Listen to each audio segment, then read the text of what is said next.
5 अक्टूबर को बेंगलुरु में आयोजित होने वाले बसवा संस्कृति अभियान के समापन समारोह में भाग लेने के लिए बीदर से बेंगलुरु के लिए एक विशेष ट्रेन की व्यवस्था की गई है।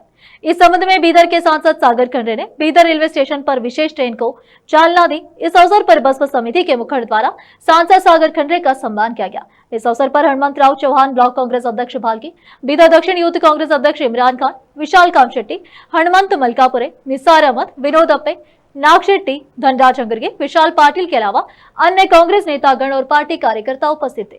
इस अवसर पर सागर खंडे और अन्य ने केपी न्यूज से बात की। केपी न्यूज के कैमरामैन महेश टिक्की का कवरेज। देश विदेश और स्थानीय समाचारों के लिए चैनल को लाइक, शेयर और सब्सक्राइब करना ना भूलें। ನಮಸ್ಕಾರಗಳು। ಏನು ಅಕ್ಟೋಬರ್ 5ನೇ ತಾರೀಕಿಗೆ ಏನು ಬಸವ ಸಂಸ್ಕೃತಿ ಅಭಿಯಾನ ಏನು ಕೊನೆ ದಿನ ನಡೆಯಲಿದೆ ಪ್ಯಾಲೇಸ್ ಗ್ರೌಂಡ್ಸ್, ಬೆಂಗಳೂರಿನಲ್ಲಿ ಪ್ಯಾಲೇಸ್ ಗ್ರೌಂಡ್ಸ್ನಲ್ಲಿ ನಡೆಯಲಿದೆ. ಈಗಾಗಲೇ ಒಂದು ಸ್ಪೆಷಲ್ ಟ್ರೈನ್ ಒಂದು ವ್ಯವಸ್ಥೆ ಆಗಿದೆ. ನಾನು ನಮ್ಮ ಬಿ ಸೋಮಣ್ಣ ಸರ್ ಅವರಿಗೆ ಹಾಗೂ ಎಲ್ರಿಗೂ ನನ್ನ ವತಿಯಿಂದ ನಾನು ಧನ್ಯವಾದಗಳನ್ನು ನಾನು ಸಲ್ಲಿಸುತ್ತೇನೆ. ನಾವು ಈಗಾಗಲೇ ಭಾಳಷ್ಟು ಪ್ರಯತ್ನ ಮಾಡಿ ನಾವೆಲ್ಲ ಬಸವ ಭಕ್ತರಿಗೆ ಅಲ್ಲಿ ಹೋಗೋದಕ್ಕೆ ನಾವು ಅನುಕೂಲ ಮಾಡಿಕೊಟ್ಟಿದ್ದೀವಿ. ಎಲ್ಲ ಬಸವಪರ ಸಂಘಟನೆಗಳು ಇವತ್ತಿನ ದಿವಸ ಬೇರೆ ಬೇರೆ ರೀತಿಯಲ್ಲಿ ಸ್ಪೆಷಲ್ ಟ್ರೈನ್ ಇರ್ಬೋದು, ಬಸ್ ಇರ್ಬೋದು, ಫ್ಲೈಟ್ ಇರ್ಬೋದು, ಎಲ್ಲ ರೀತಿಯಲ್ಲಿ ಈಗಾಗಲೇ ಬೆಂಗಳೂರಿಗೆ ಹೋಗಿ ಕಾರ್ಯಕ್ರಮ ನಾಳಿನ ದಿವಸ ಏನು 5ನೇ ತಾರೀಕಿದೆ ಅದು ಯಶಸ್ವಿ ಆಗಲಿದೆ.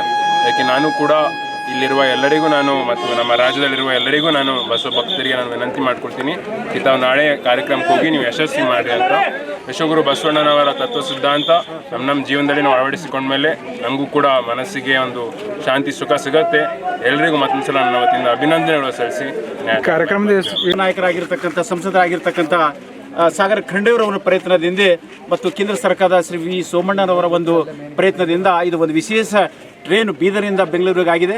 ಇದು ಎಲ್ಲ ಬಸವ ಭಕ್ತರಿಗೆ ಬಹಳ ಆನಂದ ಆಗಿದೆ, ಬಹಳಷ್ಟು ಅನುಕೂಲ ಆಗಿರೋದ್ರಿಂದ ನಾವು ನಮ್ಮ ಸ್ವಾಗತ ಸಮಿತಿ ಮತ್ತು ಬಸವ ಧನ್ನೂರವರ ಪರವಾಗಿ ನಮ್ಮ ಸಾಗರ್ ಖಂಡೆಯವರಿಗೂ ಮತ್ತು ವಿ ಸೋಮಣ್ಣವರಿಗೂ ತಮ್ಮೆಲ್ಲರ ಪರವಾಗಿ ಸಮಸ್ತ ಬಸವಪರ ಸಂಘಟನೆಗಳು ಮತ್ತು ಕನ್ನಡ ಪರ ಸಂಘಟನೆಗಳು ಎಲ್ಲರ ಪರವಾಗಿ ಅವರಿಗೆ ಅನಂತ ಕೋಟಿ ಧನ್ಯವಾದಗಳು.